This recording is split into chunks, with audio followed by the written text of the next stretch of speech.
Good afternoon. How wonderful to have all of you here on this day that is so important for us as Catholics and really for men and women of goodwill around the globe. It was exciting today. I was gathered with my staff as they announced that Cardinal Prevost had been named new Holy Father and that he had taken the name Leo XIV. I never thought I would see an American Pope. How exciting is that?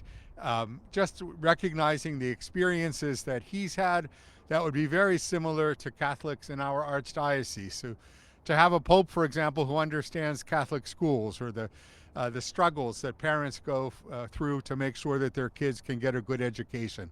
Somebody that has the same experience of the American church and the way in which our church is so multicultural. I think all of those things are really positive and bode well for Pope Leo XIV. We certainly promise our prayers for him here. We'll be gathering at the cathedral at 5:15 for the first mass that we'll be able to celebrate for him. Since the passing of Pope Francis, there's been a part in Eucharistic prayer that we always have to leave vacant without a Pope. So it will be exciting today to pray for the first time for Leo, the Pope's, the Lord's humble servants. It'll be a real privilege to be there at the cathedral. And I'm just open for any questions that you might have. Yes? So two questions. Was I surprised and did I know him? One, I don't know him. We've corresponded before by letters. So we've had some contact, but I've never met him. Even though I worked in Rome for a long time, he was in Peru for much of that time. If you were watching the announcement, you heard he speaks beautiful Italian. He speaks beautiful Spanish as well. He brings those traditions with him as well. I think he's going to be a marvelous Holy Father, but I look forward to meeting him. As a young boy, I had the chance to see Pope Paul VI. That was the first time I had ever seen a Pope, and I never imagined that would be the case. And then I worked with St. John Paul II and Pope Benedict before he was Pope, and he was Pope Benedict who named me a bishop. And then Pope Francis was the Pope who named me the Archbishop here. And so I've had connections with those three, but I've never met the new Pope Leo XIV. Was I surprised? Absolutely. I mean, not in the sense he's certainly so competent. There were so many wonderful cardinals who could have been elected. The only thing that made me really surprised was the fact that we've elected an American Pope. And just as I remember when St. John Paul was elected, and they had said there was a Polish Pope, and people were just so surprised at that point. It's more surprising would have an American Pope than a Polish Pope. Only because two things. One is that we're seen as being somewhat distant from the church in Rome, just in terms of our own experience. And then the second part of it would be the political matter. So how is it that the Holy Father is able to deal with President Trump, for example, or whoever our American president would? Would those ties be too close or too distant?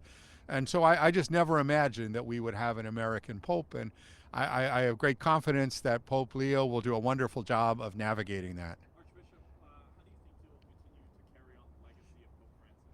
Well, I thought it was very interesting in a couple of ways. One, he was known as probably the candidate going in that would have been the candidate of continuity with Pope Francis. So he certainly has, as we heard in his opening remarks, he spoke so much about peace, which was something that was very much at the heart of Pope Francis's message, especially in these last months and last years. I mean, he spoke very much about need to reach out to those who are suffering. That's very significant. Everybody always waits to see what name the Holy Father chooses too. And Leo XIV, the last Leo, was the Pope who really did the most, I think, to promote the social teaching of the Church, social doctrine of the Church. And so, which was certainly something that was near and dear to Pope Francis's heart. So the fact that he chose Leo would suggest that that's going to be really important for him. And I think that's what we were hearing in his opening comments today as well. In beautiful Italian, by the way. Yes. Yes, I wish I knew that already. I will be delivering the homily. It will probably be brief. but just an opportunity to speak about the role of the Pope in our church, and how important is the successor of Peter, and just the ways in which Jesus promised that he would always lead our church and that he would give us shepherds. And so this is just really one more example of that. So I'll have a better idea at 5 o'clock. What's the reaction you're hearing so far from others? Extremely positive. I mean, from all different age groups, all different areas in the country. I think everybody's excited, and just to see what it is that God has in mind for His church. What's the plan with this new choice? As I said, it's a surprise. Probably any of the cardinals would have been surprising in some way. So. When just seeing the popes that I had mentioned with John Paul and Benedict and Francis, we saw that their gifts were so diverse, right? And they were able to lead the church according to their strengths, and how that's really helped the church to develop. So the interesting thing for me, not knowing Pope Leo, is to see how it is that he's going to be able to contribute to the health and future of our church as well. But I'm confident that he will. Archbishop, take us through the magnitude of this movement, not only for the 1.4 billion Catholics across the world, but specifically for the Catholics here in America. Yes. And it's really not just for the Catholics, but for all people. And one of the things that amazed me was with the passing of Pope Francis to see how many non-Catholics, non-believers reached out and said that they're missing the moral voice that Pope Francis had offered, right? So the Pope has a global pulpit to be able to speak about issues and to do it in a way that really calls forth trust from people as well. We certainly need that moral voice in our world, and I'm hoping that Pope Leo will be able to be that voice that we need. I trust that he will. Can you take us through one of the letters that you and Pope Leo XIV shared with each other? Yes, I mean they're really basic letters, and just a little bit about things going on here in the archdiocese. Some of them happened right when he was beginning his time as the prefect for the dicastery for bishops, but it's not unusual that that's his office that would be responsible for working with bishops all over the world. So I'm pretty excited. He has really great credentials as a bishop as well. He served in Peru, so he did hard work in a diocese that's larger than ours, but at the same time a diocese that wouldn't have had many resources. And earlier on in my life, I had been bishop of a small diocese in northern Michigan, and I think that Pope Leo would understand the struggles of somebody in a small, under-resourced diocese, and so that's pretty exciting.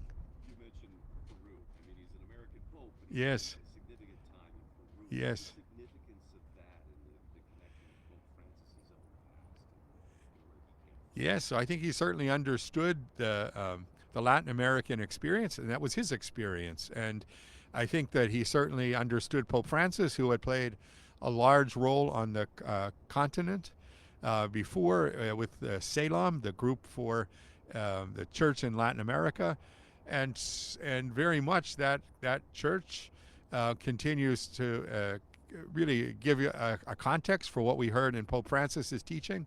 So I think that Pope Leo, coming out of that same context, would have had many of those same experiences.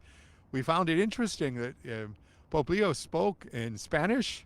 You know, he said, "I apologize. I want to take a moment to say a few words in Spanish." He said no words in English, and I wasn't sure if he has a Chicago accent or not. So we'll wait to hear from that. And I haven't heard definitively whether he's a Cubs fan or a White Sox fan. Cubs, yes.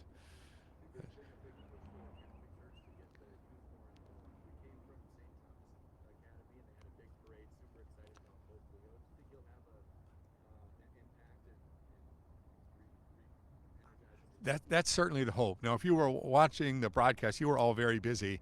You would have seen that the square was filled with young people, and so there is something about the church that excites that excites the young heart that's searching.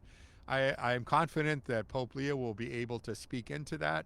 I got a little video from the school children at St. Agnes who had a big cake and celebrating after the election.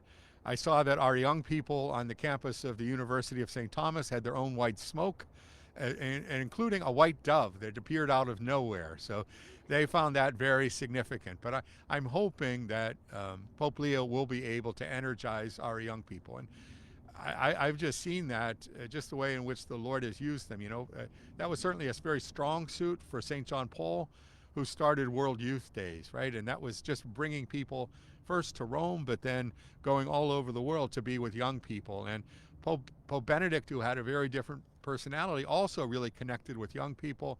Pope Francis, I had the chance to be World Youth Day with him in Rio de Janeiro, and I saw the way that he just excited young people. So I think no matter what their gifts are, that there's something in the young heart that's going to be willing to affirm that and to recognize that, and we hope to listen to the voice. Archbishop, in the first couple of hours that we've known Pope Benedict, have you had an opportunity to pray for him? And if you have, what are some things that you've prayed for? Yes, I pray for strength first of all, right? Because I can't imagine what that would be like to be responsible for the church around the world and to be that moral voice that we were speaking about, right? And just that he would have the health and the strength to continue that important mission, and certainly the wisdom as well. He spoke beautifully about oneness in the church, and at least many of the commentators leading up to the conclave all spoke about divisions in the church and the importance of there being a candidate, a new pope, who would be able to be that source of unity. And so that's been my prayer for him, is that he might be that source of unity for us. Not wearing it now, I would wear it normally at Mass. Every archbishop gets a little band of wool called a pallium from the Pope. So I had to go over and I received it from Pope Francis. But it's a sign of being in communion with the Bishop of Rome, with the successor of Peter. And just the way our church is set up, with each archbishop being in communion with the Bishop of Rome, it promotes unity throughout the whole church. And so I look forward to hearing how it is that Pope Leo will be able to lead us into that unity. Is he one of the younger popes ever? He's 69. I don't know if anybody knows that. I, He seems young. he's certainly younger than Pope Benedict and Pope Francis, but he would be older than Pope John Paul. So I was reading the newspapers, your newspapers, and television programs the same way. Everybody was saying they expected a cardinal in his 70s, and so Pope Leo is younger than that. So that's a little bit on back to the question of surprise. But he seems like he has a lot of energy, and I hope that will be great. And just in the work that he's been doing, even in these last 2 years, in leading the dicastery for bishops. He's responsible for the appointment of bishops in most of the world. There's somebody else that helps with that in the mission countries. But so that in itself is a huge job, and he's done that very well.